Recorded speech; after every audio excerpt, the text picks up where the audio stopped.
Salve, salve galera, vamos para mais um vídeo. Dessa vez a gente vai falar de fontes de energia.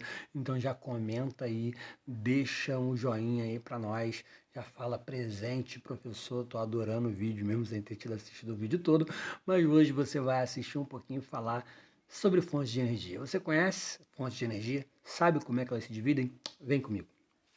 Então, fontes de energia. Aí eu estou te dando um exemplo de várias fontes de energia basicamente renováveis. Por quê? Porque as fontes de energia se dividem em fontes de energia renováveis e não renováveis. Basicamente, as fontes de energia renováveis são aquelas que se renovam na natureza de alguma maneira sem que o homem precise estar ali presente, participativo, sem necessidade do homem estar com nada ali presente, né? São aquelas que usam recursos naturais, basicamente. Não que nos não renováveis também não sejam recursos naturais. Porém, são recursos naturais que a própria natureza vai se encarregar de voltar num tempo curto, um tempo de aplicabilidade pelo ser humano bastante curto para a utilização daquela energia. No caso das não renováveis, aí tem exemplos, né? Renováveis como a geotérmica, a energia solar, a hidrelétricas, a energia eólica, a biomassa, mais um grupo aí. As não renováveis já são aquelas que usam recursos naturais é, que provavelmente um dia irão se extinguir na natureza. São recursos cujo tempo para retorno na natureza não é um tempo hábil para a utilização do ser humano hoje. Tipo, se o carvão mineral acabar hoje, ele vai voltar no planeta? Vai. Mas não no tempo para mim, para essa geração, para a próxima geração, para a próxima geração poder utilizar. Ele vai demorar mais alguns milhões de anos para retornar à natureza. Assim como o petróleo, por exemplo, e o gás natural. Então, meio que acabar, acabou, né? Só daqui a milhares de anos que outra pessoa, que outro agrupamento humano, se é que o ser humano ainda vai existir, vai ter de volta esse recurso para a utilização, né? Se a gente não tiver inventado outra coisa, ou já tiver aproveitado principalmente os recursos renováveis de uma maneira, de uma aplicabilidade muito melhor, né? Já que além de serem renováveis, eles também têm a característica geralmente de não serem poluentes, de não deixarem resíduos. Aí no caso você está vendo aí, né? Recurso natural contra recurso não natural, energia solar versus petróleo. Bom, mas primeiro a gente vai estar falando de recursos não renováveis, então a gente vai estar falando um bocadinho aí de alguns dos principais recursos não renováveis utilizados pelo ser humano. Então vamos de capa vermelha com o petróleo aí e vamos falar de não renováveis. O primeiro não renovável aí é o carvão mineral, que é a primeira fonte de energia utilizada na primeira revolução industrial. Só na segunda que vai ser substituído como principal fonte de energia pelo petróleo. Então, as fontes de energia não renováveis, elas são ainda as mais utilizadas no mundo, né? Embora esteja crescente a fonte de energia não renovável, né? Porque a ideia é a gente ir de pouquinho em pouquinho parando com a utilização das fontes de energia não renováveis. Então, o carvão mineral é o primeiro combustível fóssil a ser utilizado. Seu uso foi fundamental lá na primeira Revolução Industrial. Ele é um material rochoso, fóssil, encontrado em jazidas localizadas no subsolo, que pode ser extraído por meio do processo de mineração. Chama aí os 7 anões para tirar carvão mineral, para poder fazer com que as máquinas a vapor da primeira Revolução Industrial funcionem. Maria Fumaça está aí. O carvão, ao ser queimado, libera altas quantidades de energia. Por isso, é ainda muito usado em usinas termoelétricas e indústrias de siderurgia.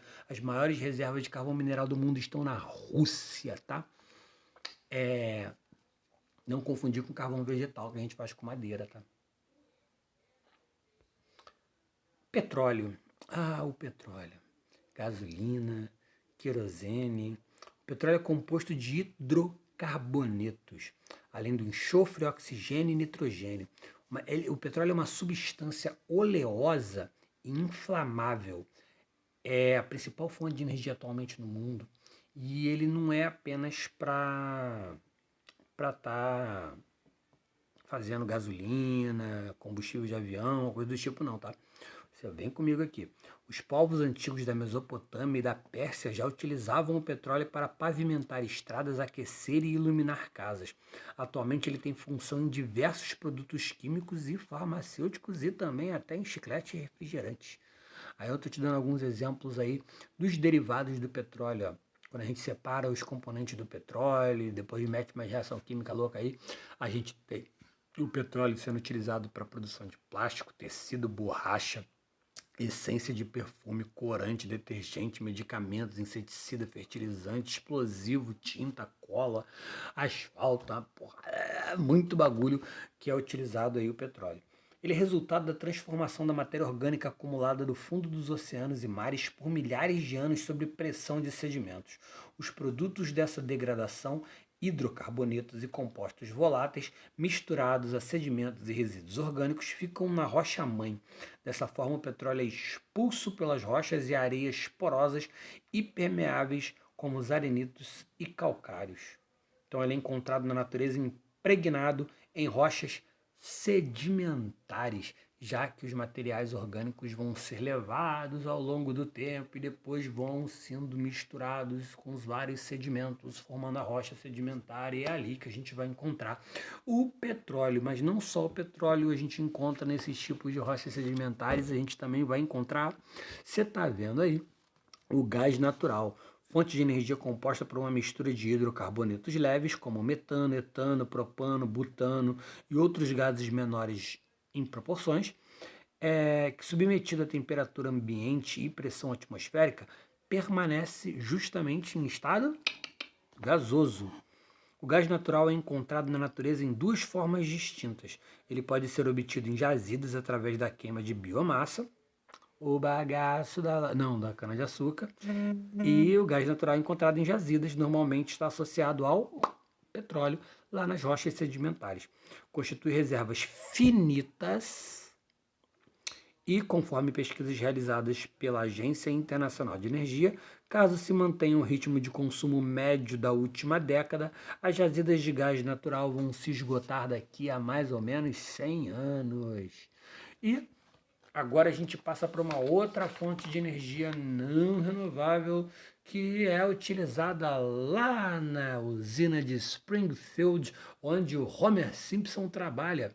E também temos aqui no Brasil, no Rio de Janeiro, inclusive, as usinas nucleares, cujo foram utilizadas essa energia para a criação das bombas atômicas lá que destruiu as cidades de Hiroshima e Nagasaki, no Japão. A energia nuclear é uma energia produzida nas usinas termonucleares, que utilizam como principal fonte de energia o urânio enriquecido, entre outros elementos como combustível. Seu funcionamento se dá na utilização do calor para gerar eletricidade. O calor é proveniente da fissão dos átomos de urânio. Ela é uma fonte de energia altamente concentrada e de elevado rendimento. Diversos países utilizam a energia nuclear como opção energética, tá? Hoje elas já representam cerca de 16% da energia elétrica produzida no mundo. Mais de 90% das usinas nucleares estão concentradas nos Estados Unidos, Europa, Japão e Rússia. Porém, acidentes nucleares ao longo da história, e eu não estou falando da bomba, estou falando de usinas que aconteceu algum desastre, como Chernobyl ou Fukushima no Japão, faz com que as usinas nucleares sejam uma preocupação muito grande. Muitos países queiram abandonar as suas usinas nucleares, porém não abandonam porque, como a gente falou aí, 16% da eletricidade mundial é gerada ainda pela energia nuclear. Porém, eles querem abandonar de pouquinho em pouquinho, conforme conseguirem substituir essas fontes de energia por outra, já que é muito perigoso os riscos da utilização da energia nuclear. Porque além da sua utilização para fins da produção de bomba atômica e para a obtenção do poderio militar, representa um enorme perigo para a humanidade em decorrência de acidentes nucleares, do lixo nuclear, da contaminação do meio ambiente, que promove danos irreversíveis à natureza. E, no caso, à saúde humana, promovendo coisas como câncer, que vai desde deformidades genéticas à leucemia. Então, complicadinho aí. A gente tem os desastres das usinas nucleares na história provando isso daí. E, finalmente, a gente entra em fontes de energia renováveis que se encontram em plena expansão pelo mundo e podem ser classificadas como uma geração de energia derivada de recursos naturais renováveis, ou seja, algo que se renova de forma natural e também com o auxílio dos seres humanos, né? Eu falei uma besteirazinha lá, isso não existe dúvida, eu acho. Porque, sim, eu acho que eu confundi na hora de falar de recurso natural, mas olha só, recurso natural renovável, ele pode ser renovável com a ajuda do ser humano, por exemplo, plantando cana-de-açúcar, fazendo etanol. Então a gente, com a ajuda do ser humano vai lá, vamos produzir isso daqui, porque isso aqui vai gerar energia para nós.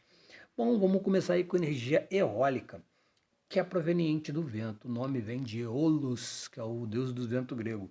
É um tipo de energia limpa e renovável, ou seja, não ocorre a emissão de poluentes, além de não se exaurir na natureza. É considerada a fonte de energia mais limpa do planeta. Pode ser obtida em locais diversificados no planeta, desde que sejam implantadas as instalações adequadas, que são essas daí que vocês estão vendo aí, esses enormes cataventos. A energia eólica é obtida através do movimento das massas de ar, que é captado por hélices ligadas a geradores. A velocidade de rotação das hélices conecta a um gerador de eletricidade e gera energia. As hélices possuem o mesmo formato das asas de aviões e usam a mesma aerodinâmica, aumentando a eficiência na captação dos ventos. Porém, não pode ficar casas ali perto, isso aí faz barulho pra caramba. E não é todo local cuja constância dos ventos permite a geração de muita carga elétrica para os geradores. Então,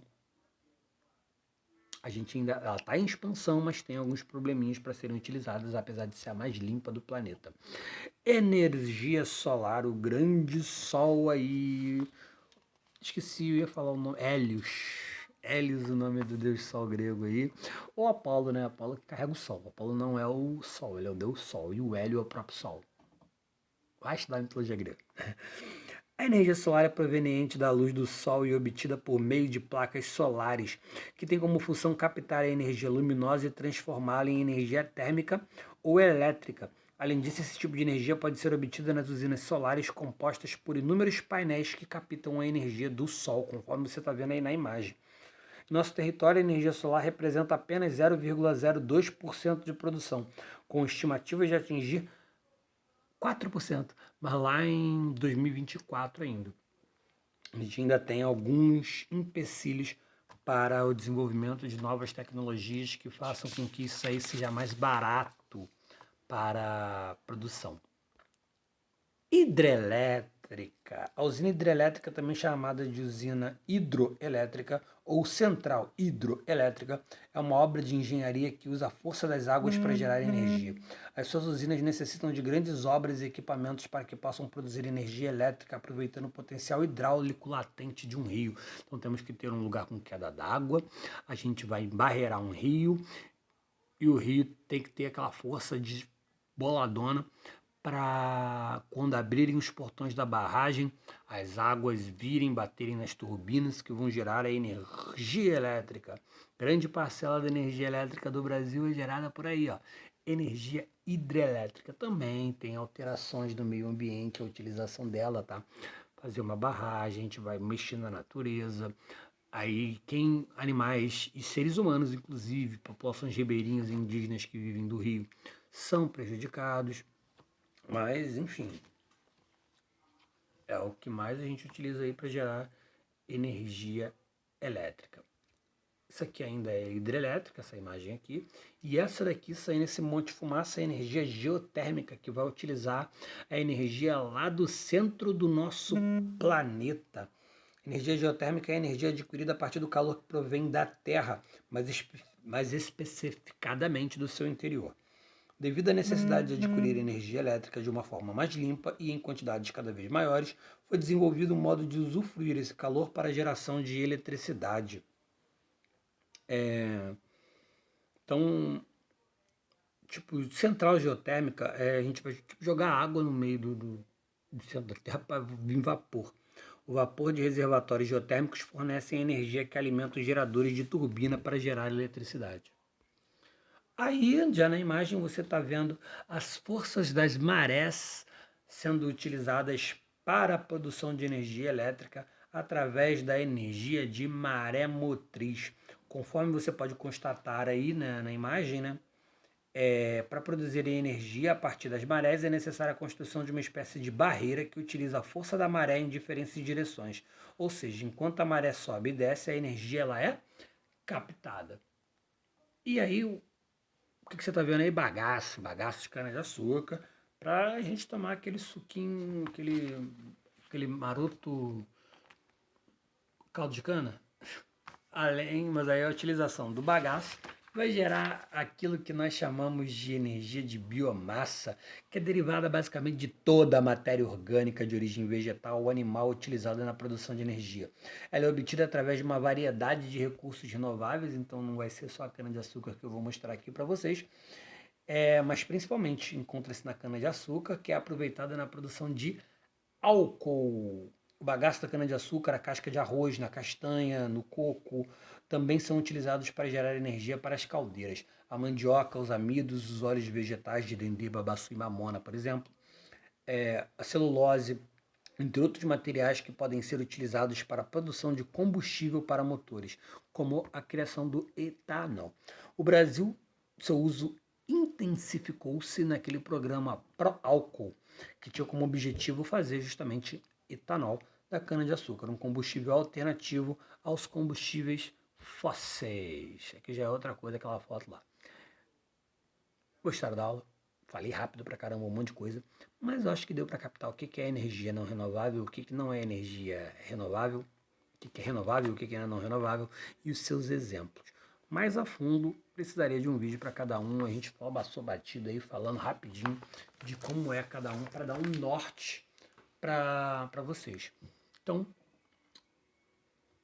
coloca aqui no comentário para mim saber que você assistiu esse vídeo até o final. Petróleo. E ficamos por aqui. Até a próxima aula. A gente vai ter algumas aulinhas aí sobre. A gente pode fazer umas aulinhas falando sobre fonte de energia, falando diretamente da fonte de energia, tá? De como ela é importante no caso. Falando diretamente como ela é extraída, tipo um vídeo só sobre petróleo, por exemplo. Então, a gente vê aí como é que a gente vai fazer esses vídeos mais pra frente. Valeu!